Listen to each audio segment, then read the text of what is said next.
October 7th, 2019. The time is 5:18 p.m. Joanne, would you please call the roll? Commissioner Ernst? Here. Commissioner Engel? Here. Commissioner Rollins is absent. Commissioner Vogelsang? Here. Commissioner Wright? Here. Commissioners, are there any changes to the agenda? Hearing none, it's now time for public requests. Please step to the podium and you may give your name and your address. Hello, Mr. Duquesne, welcome. Hello, Robert Duquesne, 5351 Northwest 3rd Terrace. First of all, I want to thank the commissioners for being fiscally responsible. Now it's up to Brianne, and her mentors' works will certainly come through with hopefully some negotiating with the city so that we can get the golf course built by somebody in the next year or so. But again, I do want to thank the commissioners. I know it's a very thankless job up here, and you're very much underpaid relative to what people's perceptions are.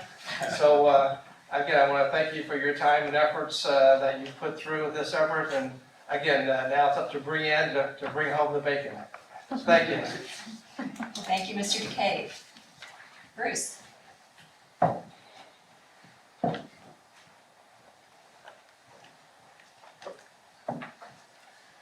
Bruce Diller standing, 140 Southeast 5th Avenue, Boca Raton, 33432. So I'm here to throw out a wild idea. I'm going to suggest that this commission think about selling Ocean Strand to the city for $36 million. That gives you bought it for 20. That gives you $24 million for property you shouldn't have paid more than $10 million, but that's your business. You published in your audited statement, financially audited statement, that the renovation is going to be $10 to $12 million, and now you're coming with $28 million. So my number of 36 gives you $24 million to buying the land. It gives you 24 and $12 million to refurbish it, or whatever you guys need.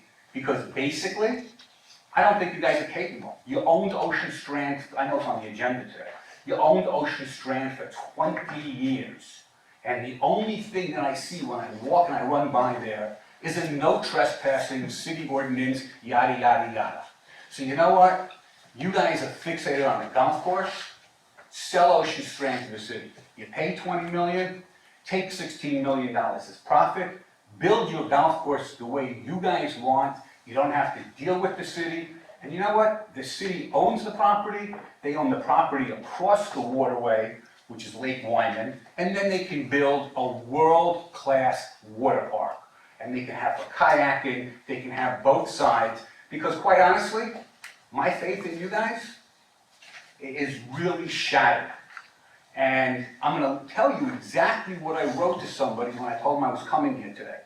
I said, I'm coming here because Ocean Strand is on the agenda, and I trust you guys like somebody trusts a rabid animal. Thank you. Thank you, Bruce. Who else would like to speak? Mr. Banfield.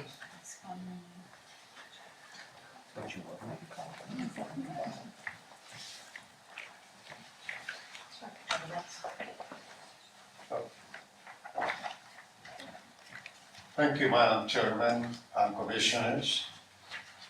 In the last few meetings, I've heard some commissioners saying that sometimes they have a huge number of people here in the room, but sometimes it's very lonely. I can tell you that I'm coming to this meetings since 1991. Different venues, so park in Yamato and later on the Sugar Sand Park. But since Sullivan Construction started to purchase parcel by parcel what is today Ocean Strand, we've been here, well, there's very few left, and we've been coming to this wonderful board to try to help them to keep Ocean Strand safe. The fact is that I have been asking the question. And I don't know truly, and I never have been told to me, whether this board can divest of property, can sell property. The old charter didn't mention it. The new 203-313, this document here, in this portion outline, it doesn't say anywhere that this board can sell property. And for that reason, I come here to repeat my question. I'd like an answer from the board. Mr. Van Vee, stay tuned for the number 2 item on our regular business and you will have an answer. Very well. And finally, I want to, I said I think that the work, the job that you do is a wonderful one. And I think that Ocean Strand beautifies the city as it probably would a real quality golf course by Boca Chica. So thank you for your time and my Thank you. congratulations to you. Thank you, sir. Mr. Chaffee?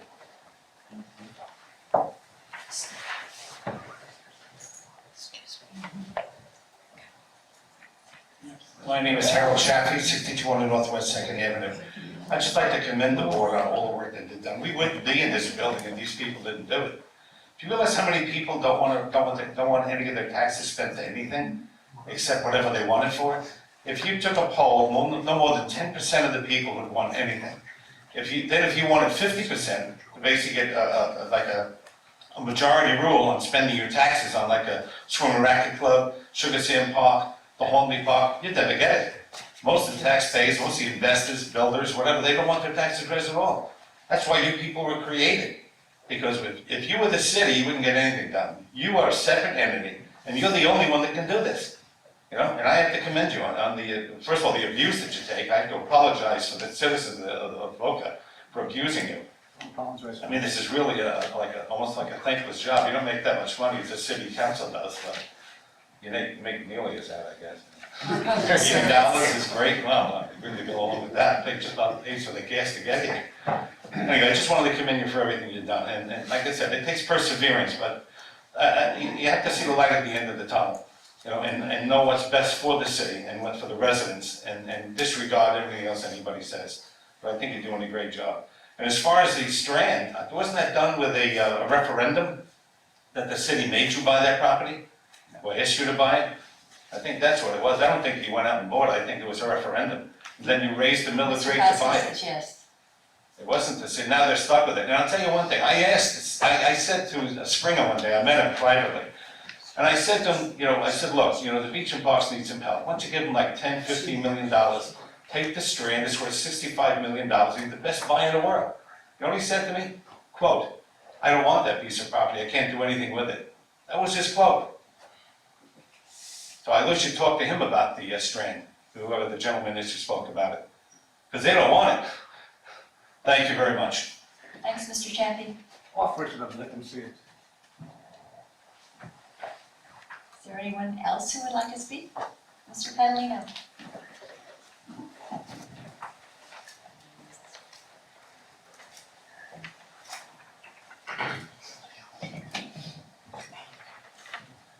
Joe Petalino, 2121 North Ocean Boulevard. I would love to go through the history of Ocean Strand. It would probably be very informative, but we're not here to discuss the history. We're here to discuss what are the uses for Ocean Strand.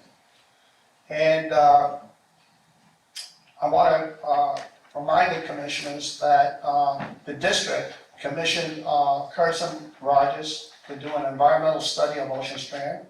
It's an excellent report. It not only lays out exactly what's on Ocean Strand, it talks about environmental issues and concerns, and also even talks about necessary permits if you start to build in Ocean Strand. Over the years, there have been various suggestions that have been made on what to do with Ocean Strand. I think they fall basically into three categories. The first one is keep it as a passive park. maybe has some amenities. Somebody recommended a carousel, maybe overlooking the intercoastal. One of your past commissioners, Dirk, indicated that he thought an overlook over the ocean side of it. Those little amenities, I think, underutilize the potential that Ocean Strand offers. The second thing comes with an extension of Gumbo Limbo. Gumbo Limbo was bursting at the seams. It seemed like it was a good choice for extension of their activities, possibly for their summer activities where a lot of kids are turned away. It has an aquatic type provisions for aquatic activities. So that was certainly one of the uses that our executive committee that fought for keeping all public lands on the barrier island from commercial development. That was ordinance 5228. Also with Ocean Strand, we passed ordinance 8199 and 8200 that changed the land use and the zoning of Ocean Strand so that it is consistent with a park and public lands. The city commissioned EDSA to make studies of the various parks in Boca Raton, and they certainly did a comprehensive study of Gumbo Limbo as well as a plan for Ocean Strand. There was never any connection between the two. I don't think that's necessarily a dead issue, but it is certainly something that has to be considered as a possibility. But when our committee started to looking at other uses of Ocean Strand, what we embraced was a new concept, a park for all people. And people that are not familiar with that, what that means, it's a park that is specifically designed to accommodate people with disabilities, so that people with disabilities will have a full enjoyment and experience of being in a park, as well as able-bodied people, so families can enjoy the park together. It could be a passive park, it could be an interactive park, it could be a park that actually has physical activities. And one of our members of the committee came across that on the internet. And then soon after that, we got a local article that says Boynton Beach was in the process of also developing a park for all people. And we got a consultant that came to us and explained to us all the details of what's necessary. Very, very competent, a very professional person. She explained that they would be doing it in stages because of the costs involved. She also said that they would be going out to get donations from the public, from businesses, from institutions. And we showed her Ocean Strand from sort of a high view. We also walked Ocean Strand, and she was very, very interested. She thought it would be an extremely great opportunity. It would certainly be something that she wanted to tackle because none of the parks for all people have an aquatic side to it. Yes, it's expensive. Yes, it would have to be done in stages. And it's something that we don't have in Boca Raton that apparently has somewhat been successful in Boynton Beach. Anyway, I think it's something that can be considered for long range, but there are other uses of Ocean Strand. One use that we should not ever address is selling it. That is something that would be detrimental to the public. The Ocean Strand is a gem. It's a perfect place. You cannot replicate it. And so I thank you for your time. I thank you for all your efforts in making this community a better place to live. Thank you, Jim. Who else would like to speak? Let's not all jump up at once. Okay, seeing that we don't have anyone else, public requests are now closed. We come now to the approval of the minutes of the previous board meetings. The first one is the first public hearing held on September 11th, 2019 at 6 p.m. Do I hear a motion? Move to approve. Do I hear a second? Second. Discussion? All in favor of approving the motion, please say aye. Aye. Opposed, like sign? Mine was an aye too, Joanne. Thank you. The second approval is the regular meeting held on September 11, 2019 at 7 p.m. The notes are on your page 4 of your agenda. Do I hear a motion? So moved. Second. Discussion? All in favor say aye. Opposed, like sign. Motion passes, Joanne. The third is the regular meeting held on September 16, 2019 at 5:15 p.m. Move to approve. Thank you. Second. Okay, thank you, Commissioner Ernst. Is there any discussion on that one? All in favor say aye. Opposed, like sign. Motion passes, Joanne. Thank you. Our first item of regular business is the sunscreen dispenser presentation. Brianne, would you introduce the family? If you guys want to come up and start talking about it, ready? Okay. Hi, my name is Lauren Diamond. This is my daughter Brooke Diamond. We live 23210 Hermitage Circle, Boca Raton, Florida. I first would like to thank the board for allowing us to speak this evening and putting us on the agenda. Kevin, Brianne, and Joanne, thank you so much for helping this evening come to fruition. Brooke turned 13 in April, and as part of her mitzvah project, she turned 13 and had a bat mitzvah. Her mitzvah project was something that she and I worked on together for the community at large, but it started with certainly an inspiration. So Brooke is going to be my official slideshow presenter. So this is Brooke. That is Brooke as a baby. The inspiration for this program is my dad. That is her papa, and that is my dad. I was his first child, and she was his first grandchild. And he loved her fiercely. Keep going. So her mitzvah project, this was the original letter. It's a copy of the original letter. We sent it out to family and friends to secure donations. The mitzvah project started out very small. It started out with just donations of SPF shirts and hats and sunscreen from family, friends, and corporations. It then grew arms and it proceeded to become something a little bigger. I was put in touch with Fran Naklas, and she helped me understand that by collecting money, we could then install sunscreen dispensers with approval in locations in Boca Raton. I know Fran has one at the park on Spanish River, right next to Don Estridge High School, middle school, which both my children attend. The letter explains that my father passed away, her grandfather passed away from stage 4 metastatic melanoma. And in that, we learned that the primary reason that you get melanoma is because you're not protected.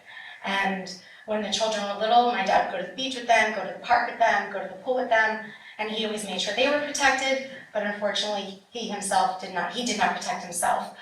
We reached out to corporations.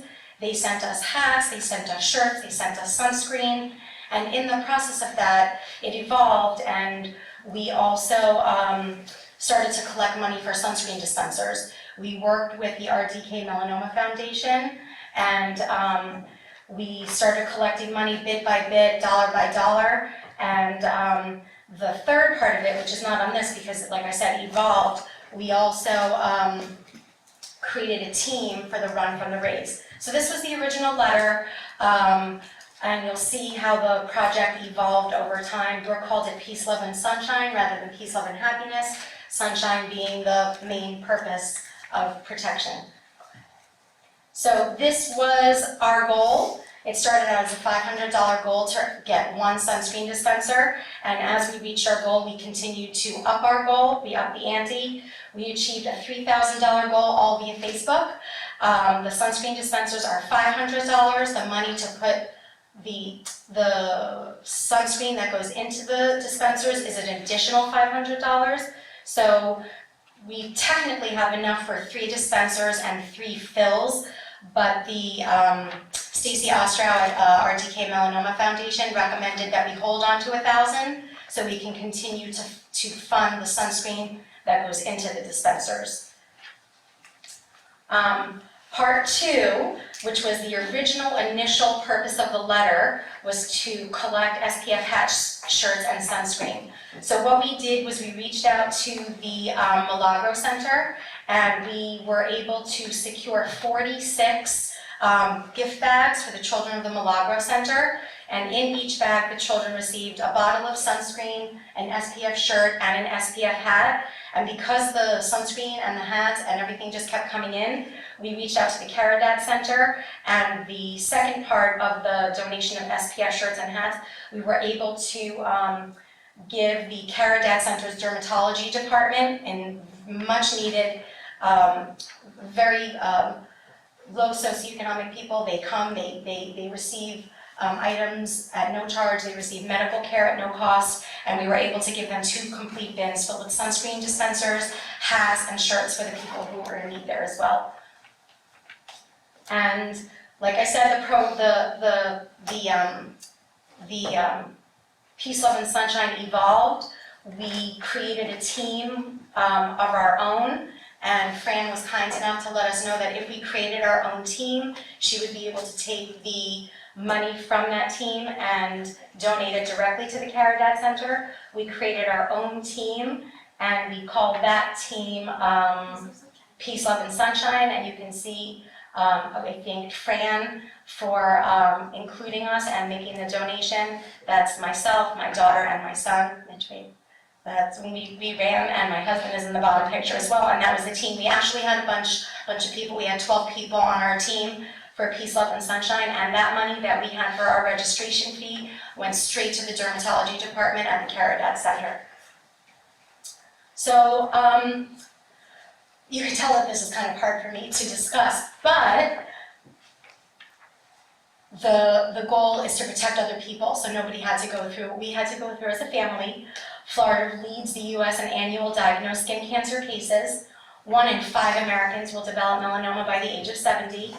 Approximately 178,000 Americans are expected to be diagnosed with melanoma this year. It's the 5th most common cancer among men and the 6th most common cancer among women. More people are diagnosed, this is astounding, more people are diagnosed with skin cancer each year in the U.S. than all other cancers combined. And we live in the state of Florida. It says a vast majority of melanomas are caused by the sun. In fact, one UK study found that about 86% of melanomas can be attributed to sun exposure and ultraviolet radiation from the sun. 1 person dies of melanoma every hour. And my dad, or grandfather, was one of those people. On average, a person's risk for melanoma doubles if he or she had more than 5 sunburns. And this is why we're here, because we're asking permission and we're asking for approval for regular daily use of SPF sunscreen 15 or higher, and it reduces the risk of developing melanoma by 50%. Just a little side story, I took my dad to Moffitt Cancer Center in Tampa, and they had him fill out a questionnaire, and one of the first question that they asked is, how many sunburns did you have? Did you lay in the sun when you were younger? At what ages did you lay in the sun? So my kids are always wearing SPF shirts, hats, they're always covered, and we're always covered as well. So prevention is the key, other than going to your dermatologist on a regular basis. For Florida, if you wear sunscreen, you will protect yourself from developing melanoma. You want to avoid direct exposure to the sun between 10 and 4. You want to wear UV or UPF clothing, hats. The boaters wear the ones on their neck, and shirts. And you definitely want to be able to use a sunscreen throughout the year, just because it's not summer all year round for us. But you can see that RDK Melanoma, they helped us. They gave us their 501(c), and you can see that this is one of the sunscreen dispensers, and their name is on it, and it's the Sun Safety Program. And what we're asking for today is approval for sunscreen dispensers in the local parks area. This way, if you forget your sunscreen, or if you've been out too long, or you get out of the pool and your sunscreen is off, you're able to reapply, and you will not you will have a less of risk of developing melanoma. So here's our ambitious goal, because my dad always swam with the kids, whether it was at the beach or the pool, and he always took them to the carousel along with my mom, who's here tonight at Sugar Sand Park. It's our goal to have, with those $3,000, 2 dispensers to start. We're looking to have one location, the actual carousel, which my dad took the kids to just about every week. And we're asking for the second sunscreen dispenser to actually be here on your property, because he did love to swim with the children. And we're respectfully requesting consideration for approval at each of these locations. I don't know how the procedures work, if it would be done on a different evening or tonight, but we're requesting consideration for approval to help the residents of this beautiful area who enjoy both Sugar Sand Park and this property to be able to stay protected from the sun, because melanoma has no cure. So, after I put this presentation together, my mother, who's here, Mom, hi, she actually also said that she would like to make a donation in my father's name for another $1,000, which would actually mean that we could get 3 dispensers, and we would be able to have an additional money surplus to be able to include it as part of the funding of the actual sunscreen. And what we're hoping for down the road is that you guys see the importance of this, and maybe the Parks and Rec District will be able to fund the dispensers themselves once our money runs out. So we wanted to thank you for your time. This is Brooke. She's 13 and a half on tomorrow, actually. So we just wanted to thank you for your time. If anybody has any questions, we are happy to answer you. If anybody would like to either ask any questions, or if somebody from the board can maybe let me know what the next step would be on how we go about approving these 2 sunscreen dispensers, or 3 for that matter. Oh, and the third, someone said something about Gumbo Limbo, and I know that that's part of your property as well. So with my mom's donation, if we could put that out there, that would be the 3rd location. So Sugar Sand 1, this property 2, and Gumbo Limbo 3. We can't do Gumbo, just because the Gumbo Limbo is a city-owned. City, okay, I wasn't sure. Go ahead and apply. Exactly.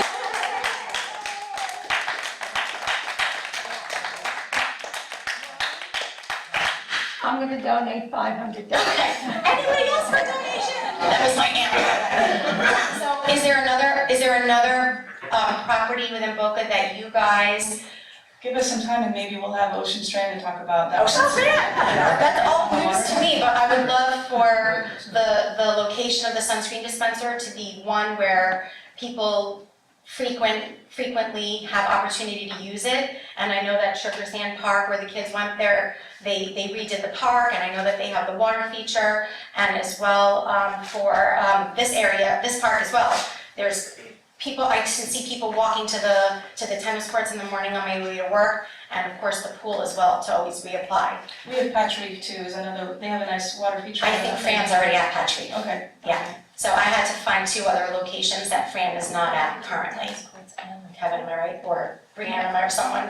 Yeah. Okay. Lauren, would the tennis courts and the pool, that 2 separate, because usually the tennis players aren't gonna be over at the pool, and vice Right. versa, so Or the that might, baseball field as well. Yeah. baseball fields, Especially Oh, for, good especially for idea. kids.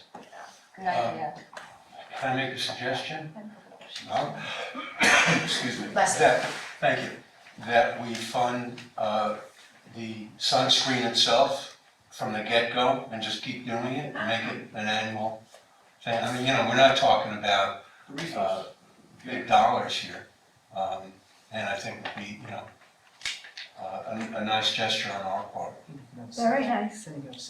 How long does the sunscreen last? So that's a very good question. Depending on the frequency of the use, it's like sanitizer where you put your hand under and it gives you a measured amount of sunscreen. So, for example, I was thinking of the carousel only because that's where we don't play baseball, but I know that there's baseball fields out there. And Mr. Engel, if you were able to fund the actual sunscreen, we have enough money to put one at the pool, one at the tennis courts, one at the carousel, one at the baseball. I spoke to Fran about it, and she just said it's a matter of how often people are going there to use it. I think she said it's 5,000 dispensers, Yeah. uses, so, Who does the refilling of it? Is it at the that's company? another piece of it, so, again, this is all new to me. I think Fran Naklis is refilling hers, but if it was on this property, we're local, I'd be happy to come and refill it, and the Sugar Sand Park one. I don't know, but if there's somebody, if that's something that you guys would consider funding, I don't know how, Could we have one of the rangers? Well, that's the city staff, so we'd have to talk about that with the city, but, on these machines, do they install them, does the Melanoma Foundation? so the RDK Melanoma Foundation would help install them. Okay, They do a presentation ceremony because Brooke collected the money. The Stacy Ostrow, the director, did say that Brooke's name or my dad's name in honor of would be on the sunscreen dispenser as well. I did have one corporate sponsor. He donated $500, so his company, he knew that when he was going to make the donation that his company would be part of that. So you'll see on the yellow dispenser, you can see here it says sponsored by the Winter Circle Charity. So it will be sponsored by, and one of them is a corporate sponsor, and then my dad's name will be on the others as well, and Brooke's name would be on it as well. Does RDK do the actual little insert? I believe they do. Okay. I believe, and they're holding my money. They've been holding my $3,000 since April. So I teach, and I couldn't make the August meeting, and I couldn't make the September meeting. They're holding onto the money, and they're waiting for me to say yes, buy however many dispensers. But if, like Mr. Engel said, if you're able to fund the actual sunscreen itself, then we can actually fund the dispensers, and they could be in more locations. Who does it for the city? Sunsafe, Sunsafe does it. Sunsafe, That's who she was talking yeah. about. So Sunsafe has one at the park on Spanish River with all the soccer fields, and I believe she also has one at Patrice, and I believe she also has one down at Beach. It's not at Patrice? Okay. Not It's not at Patrice? Patrice, so that's an option too. Okay, It is. but I think that there's a few down at the beach. We're looking at the option of putting one at the Red Reef Golf Course. That was Fran's request. And when we worked with Fran, part of the arrangement was she would go, because she has all the supplies, she would go and actually fill them up. So Yeah.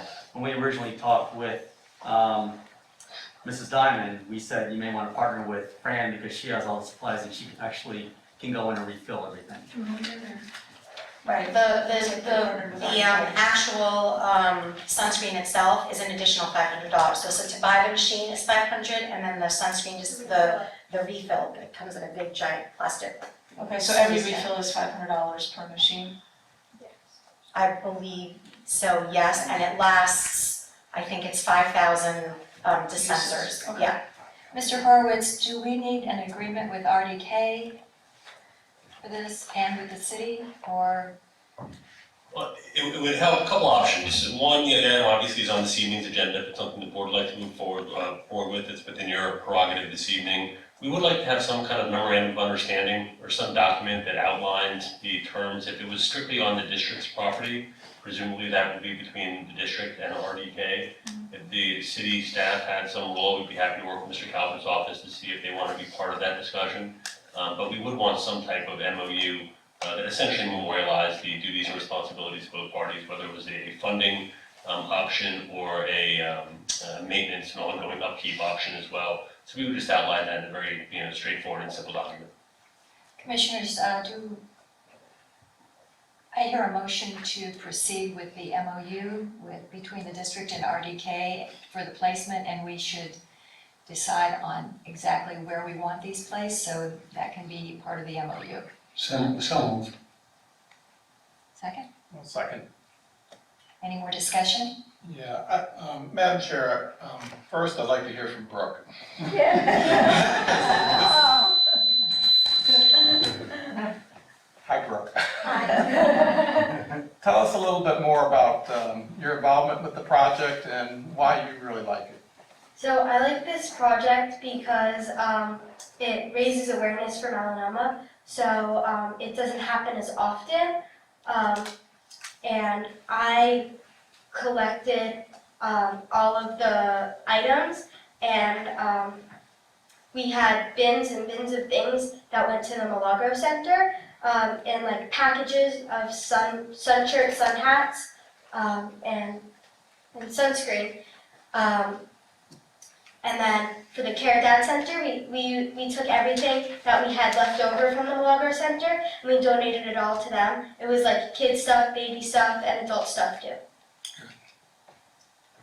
And this is very long lasting. I mean, that Yes. if you do this, this will be a big impact for the community. And that it will do, I mean, I personally use sunscreen every day, and I also have a relative who passed away from it. So, my thought on it is that the city has some experience on the dispensary, so I'd like to leverage off their experience of making sure it's the right product. So definitely pilot it here in the 2 locations, but with the concept of how can we have it at every park where we need it. So it's not just at one park, it's where people use it. So when you go to Sugar Sand, there's 2 baseball fields out there. There's a carousel, there's a playground. It's only where people really use it. So from my perspective, I would love to see this as more of a comprehensive, holistic project for all of the area. And so if that means another way of doing it, instead of us individually putting one up here, one there, I would much rather work with the city to say, how can we do this across the city in key areas in more than one place and fund it through the city to fully support it. So absolutely, I'm very supportive of your project, Brooke, and so if we can make it happen on a bigger basis, I think that would be more exciting, don't you? Yeah. So, Just for clarification, you guys are not working with RDK, you're working with a separate organization? Safe Sun. Safe Sun. Yes. So there are some conflicts of that. so So I think, this is a separate organization? I understand Fran is doing her own, but it's whatever will be the best one for the entire city is where we want to kind of fund. For this now, I definitely think we can do what we can and learn from it here on site. But ultimately, we need to do something. So we started really small, and as time went on, the project evolved, and it just kept growing, and there is no cure, and people do have to remain protected, and we do live in Florida, and I started small with just a $500 goal, and now I'm standing in front of the entire board and hearing that you would like to have them everywhere, so that just brings tears to my eyes, because the more people that are aware of these statistics, the less people who will have to suffer and the more people who will be protected. And I don't think enough people, even in Florida, know the dangers of the sun, and we live here, and it is astounding that one person dies of melanoma every hour, and we live in the state that people flock here just to get sun. We were at a restaurant, and my husband and I met a couple. They were beet red. We said, you guys must not be from here. They're like, no, we came from the sun. And we wagged our finger at them. Please be careful, please be careful, please be careful, please put sunscreen on. And they were beet red, and they came to Florida just for this purpose, just for the sun. But we live here, and we want to enjoy living here. We want to live here for a very long time. So we just want to make sure that everybody at all the parks, like you said, sir, can be protected. And So with that, yes, I think we want to proceed with kind of a memorandum of what we need to do from that perspective. But then I'd like to kind of suggest we start here with 2 locations, so that we were on this site, so we know the swim center and the tennis courts. And really try to focus on that, but work with the city to see how we can do a broader thing. And obviously, we have more parks we can do, but I'd like to make sure it's the right one that the city can manage on an ongoing basis, unless you want to come back for a long time. I'm thrilled that somebody made a motion. If, like you said, you were able to fund the sunscreen, I believe that we would have enough for 2 at Sugar Sand and 2 here. So the 2 the 2 locations, but 2 each at 2 locations, because I think we have enough money for both of those locations. Commissioners? Yeah, I'd just like to make sure that the dispenser at Sugar Sand is located in between the playground and the carousel. Good I idea. used to forget sunscreen all the time at the playground. Yes. So to make sure that parents can see it when they're going into the playground. Where the water feature Yes. is, yes. And whatever ball field is used most, I guess. Yeah. Whichever set of ball fields is used most. And then one at the tennis center and one at the swim center, right? Here, Is there any more discussion? Why don't we call the question? All in favor of the motion, please say aye. Aye. Opposed, like sign. Thank you, thank you, everybody. You guys are doing a very, very good thing for our Thank you. community, and we need more people like you. Brooke, keep up the good work. I'm gonna get you as a buddy for top soccer too. Next.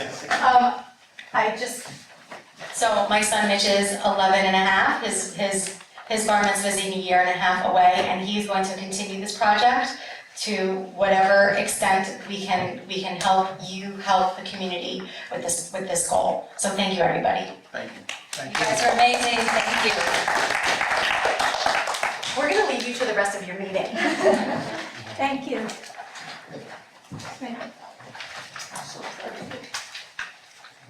Thank you, everybody. Thank Appreciate you. your email. Alrighty.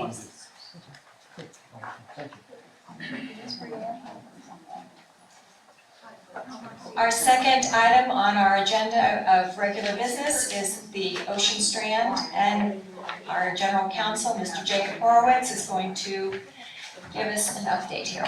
Good evening, Madam Chair, Commissioners, force of habit. Very briefly, if I may, you may recall last month, the district received an unsolicited offer to acquire the Ocean Strand property, which was discussed earlier this evening. As a result of the solicitation, the proposed agreement that came in, our office did some additional homework reviewing the district's charter in the context of its legal authority to dispose or otherwise sell or convey property. We are an independent special taxing district created under Chapter 189 of the Florida statutes.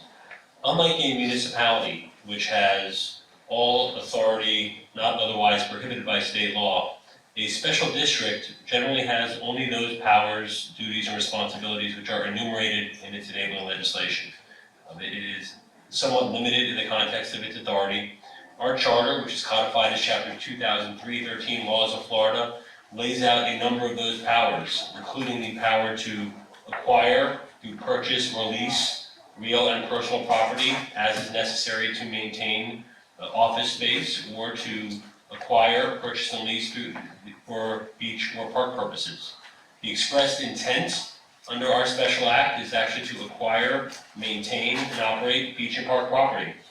Noticeably absent from our enumerated powers is the power to sell or to convey. We went through and reviewed a number of the applicable opinions of the Attorney General.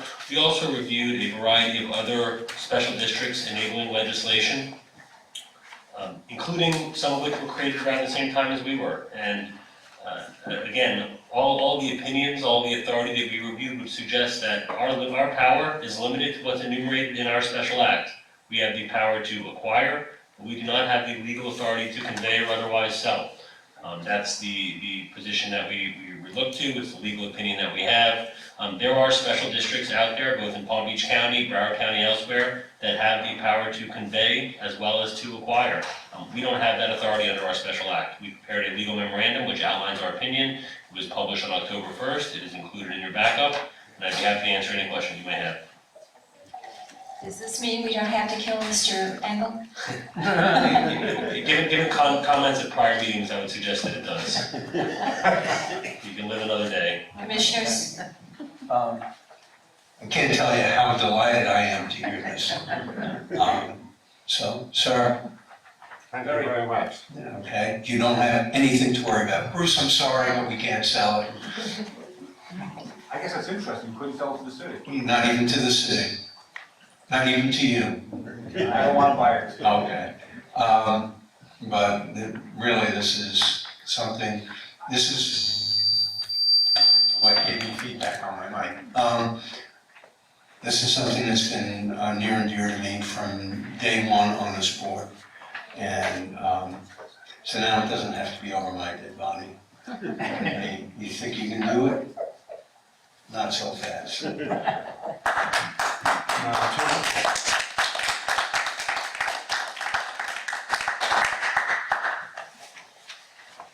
Thank you, Steve.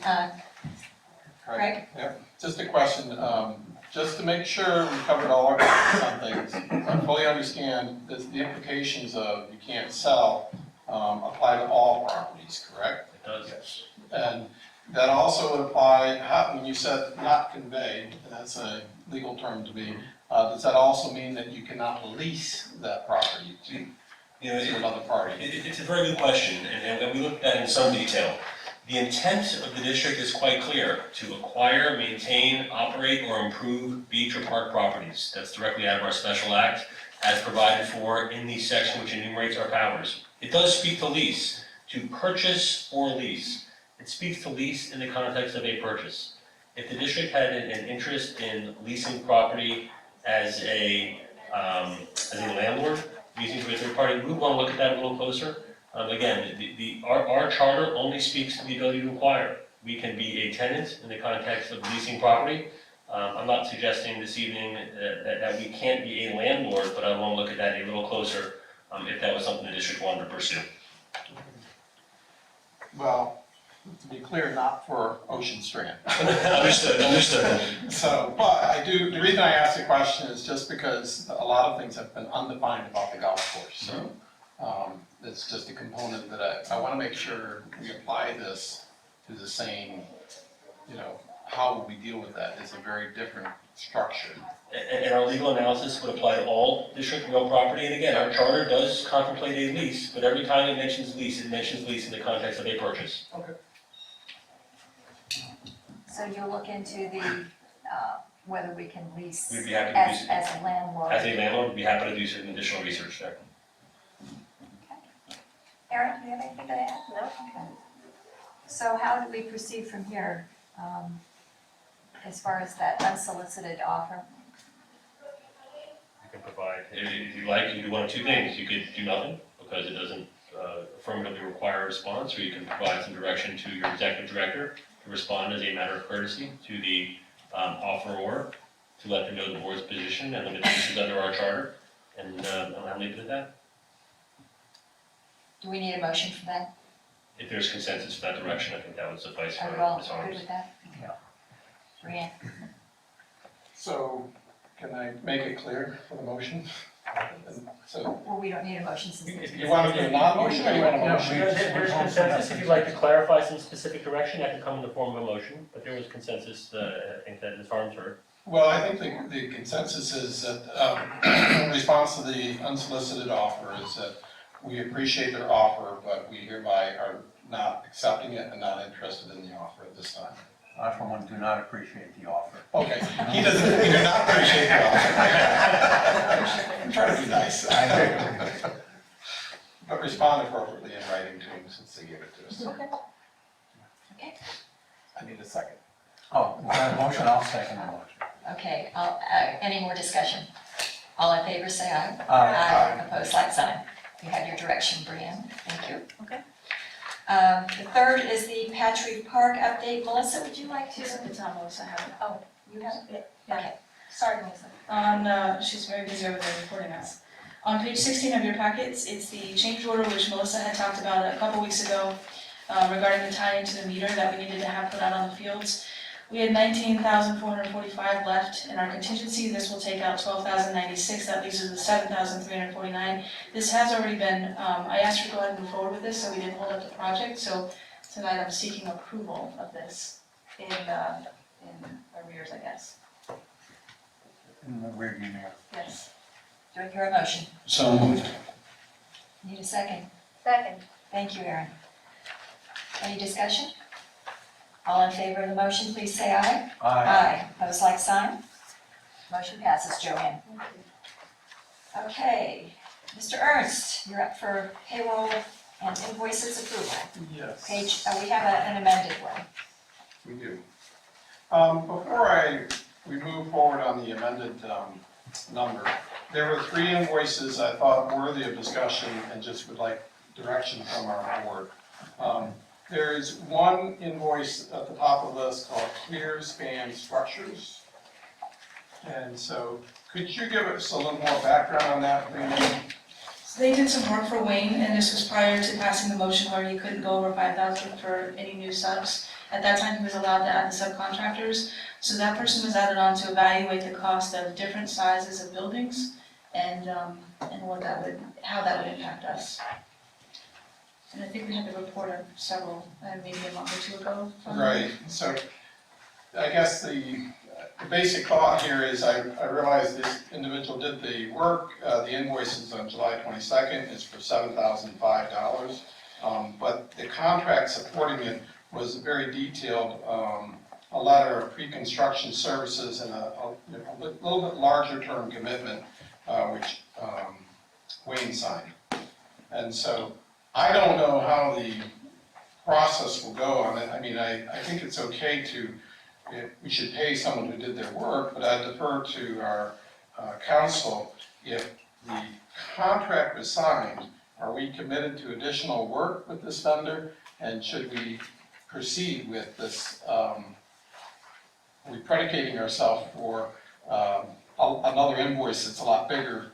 If I may respond, it's a very good question. Without having the agreement and having the backup, and a check. I'd like the opportunity to review it and look at the district's obligations before, weighing in on the obligation to make a payment at this point, knowing there may be future obligations coming down the road. Okay, so the suggestion I'd like to include it in the invoice group for approval, but pending Jake's review of the actual contract and holding the check until we understand what our obligation is going forward and if it's all the work is done or not.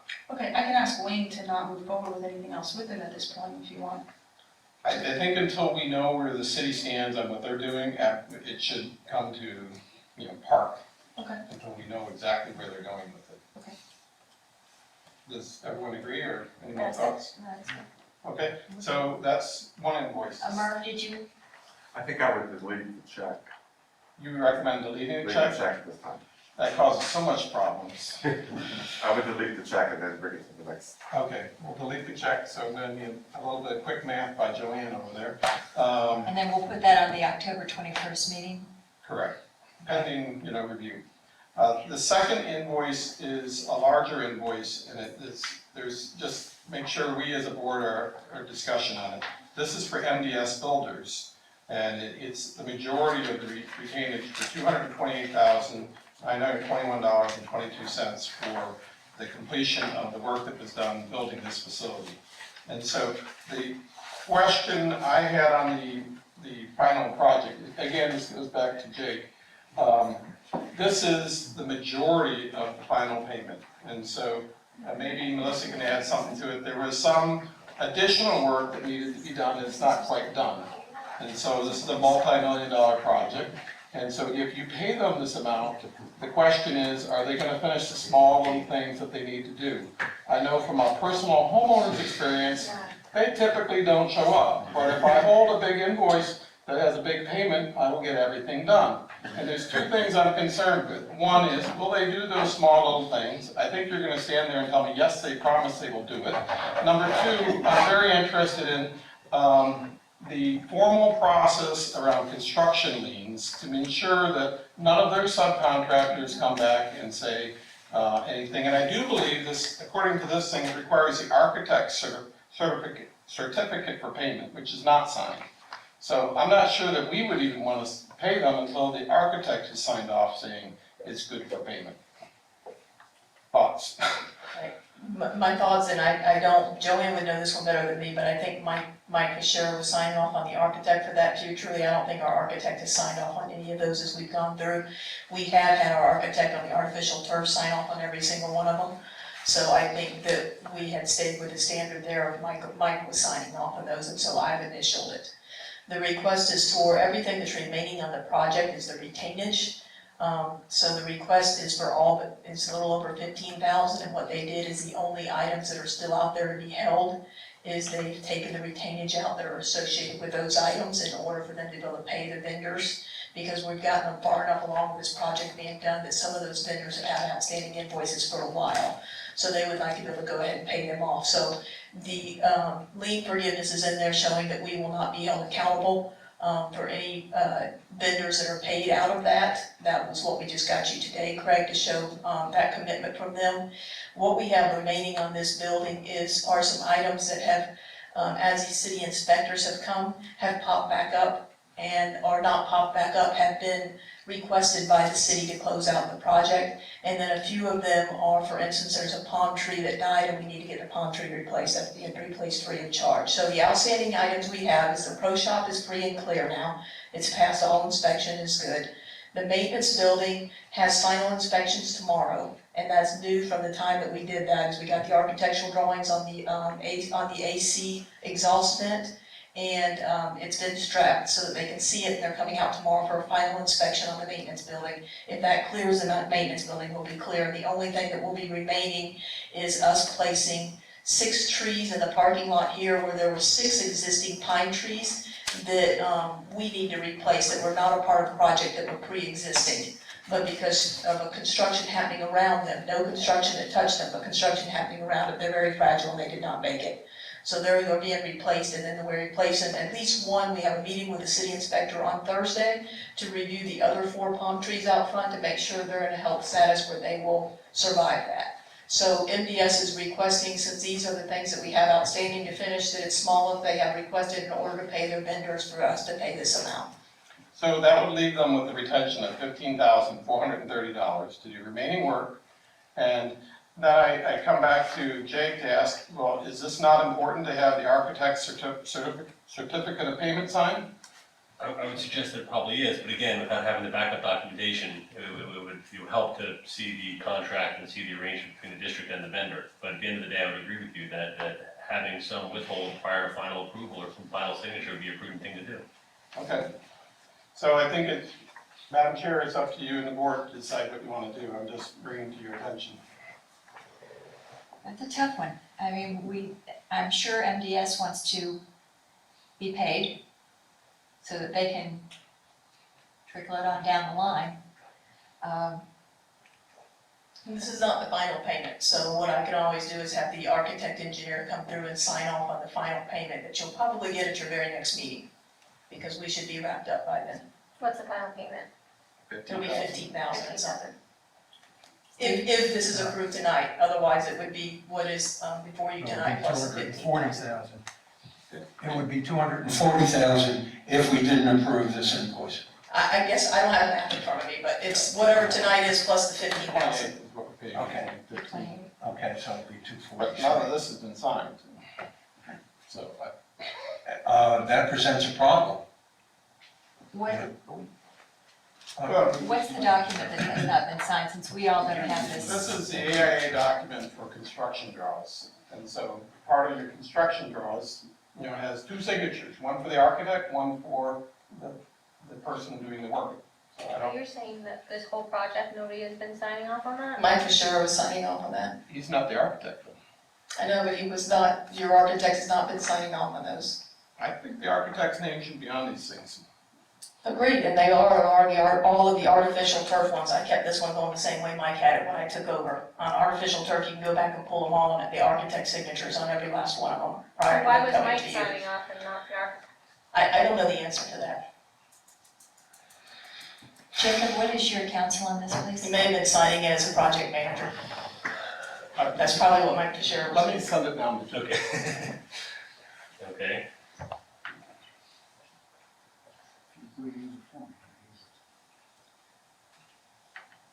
Let me ask you this question.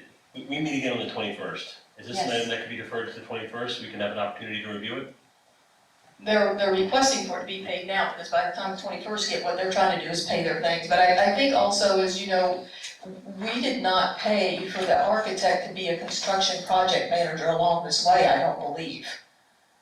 I think they came to the meetings, but were they set up with their, because we've only been paying for their actual drawings they've been doing, correct? Mike was doing that job. So that's why the architect wasn't signing off on it then. I'm And Mike Fisher was signing off on it as the project manager. I'm just looking at a document that provides for architect certificate for payment.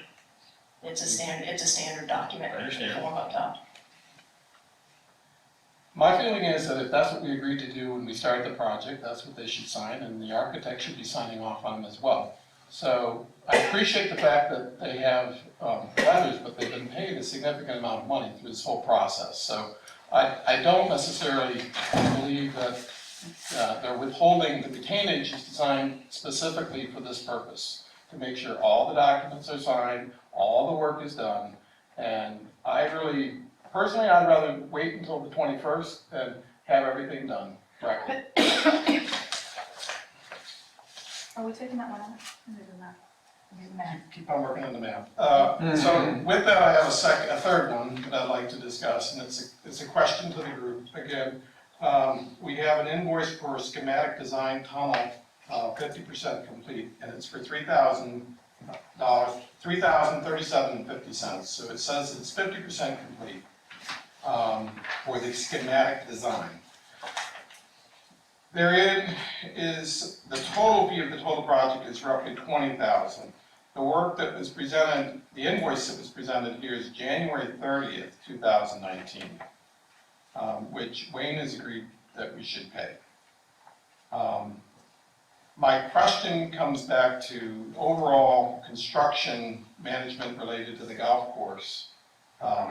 This is a very old invoice, and should we be, picking up all these old invoices and paying them? I think if we obligate ourselves to do it, we should. But when does it end? I mean, how do we know where we stand on these things, Brianne? Well, I think Wayne did reach out to his sons and ask for any outstanding invoices so that he could get them in, because we don't know where this project is going. I think that's why that one is, I don't think more of that old are gonna be coming through. Okay. And it has not been previously paid? Correct. You sure about that? Yes. Okay, so we'll include that one. Yeah. So then, with that, I need a number. $671,622.07. Kind of quick. 671. 671. 622. 622. .79. 0.79. Okay. Madam Chair, I'd like to make a motion for approval of invoices and payroll for $671,622.79. Second. Thank you, Steve. Any more discussion? All in favor, say aye. Aye. Opposed, like sign. Motion passes, Joanne. Okay, reports and discussion. Executive Director, Ms. Harms. Yes. I just wanted to make note that over the last year, I've seen an increase in the ranger presence and engagement, which I think is great, not just for safety, but also for customer service in our parks and facilities. And I wanted to especially recognize the rangers here. We've been here late hours in this particular building on some of these evenings, and they're out there, rain or shine, helping people get out to their cars. So I want to thank the rangers for that. I want to thank Sugar Sand staff for their help last week with that continuation of the budget hearing. They were very helpful, both front of house, technical support, and even the administrative staff was up there helping us see people. I did speak with Jennifer Bastiga about the pipes and pumping project, and that is expected to go out to bid by January, so I want to give an update on that. The tower update, the notice to proceed was issued for the design. The city is anticipating getting something back by early November, and they're going to piggyback that construction, which will hopefully start in early 2020 for the fundicular on the tower. Note there, I spoke to, one of the donors called me prior to this meeting and asked specifically, where is the design? And design being what will be priced out. So I know it's early November, but that's when they're kicking off their fundraising events. Yes. They've kicked off that fundraiser. I'll ask the city for any kind of designs that they have right now or what they're working on. Or an ETA, because out of that design will come the actual project price. Right. And that will help drive the funding. Okay.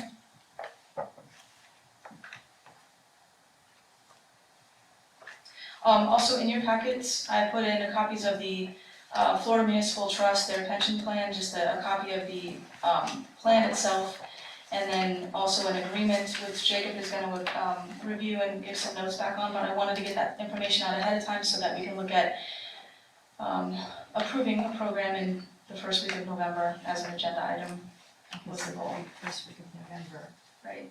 November 4th, is it? Yes. Gotcha. Okay. Also, Michael Calvert brought in your beach permits, so those are in your folders tonight, as well as invitations to the Arbor Day event, which is at Patrick Park. And another future agenda item for next meeting, if possible, is the exploring exhibits for the following fiscal year. For the 21st, Yes, or 2020, or 2021? I think we're at 2021 now.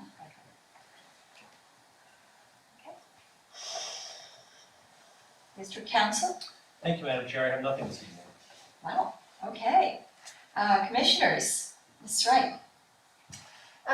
Just to make sure that, Ocean Breeze is on the agenda for next time to talk about. The golf course. Sorry. And just like, there was a long line in Red Reef to get into the beach this weekend, this weekend. Michael, does the city not give any, like, the permits started and people who had old permits hadn't gotten new ones yet, 'cause a lot of people didn't know, including myself, and we were still charged the $20, and there was no grace period, basically, and people were pissed. And the guy who was manning the front, he said people were really, really super irritated, and I was like, hey, I'll say something at the meeting to see if there can be like a week or two grace period in between for people who had old permits.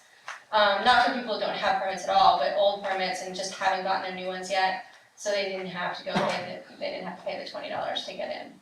I'll check tomorrow with legal and finance. I'm not sure if that would have to be governed by ordinance or not, but Okay. I believe what we've done in the past is those that have paid, if they bring their receipt back when they get their Right. permit, then we'll credit that towards the permit. Yeah, I just thought I'd ask if it would be easier for everybody to just not have them have to pay. I'll check into it, but Okay, I've been down that road before, and there's a lot of people that will use that privilege if we Yeah. grant it, yeah, so okay. I'll look into it. Yeah, and that's it. Thank you. Steve? I think I've said everything there is to say tonight. Thank you, Craig?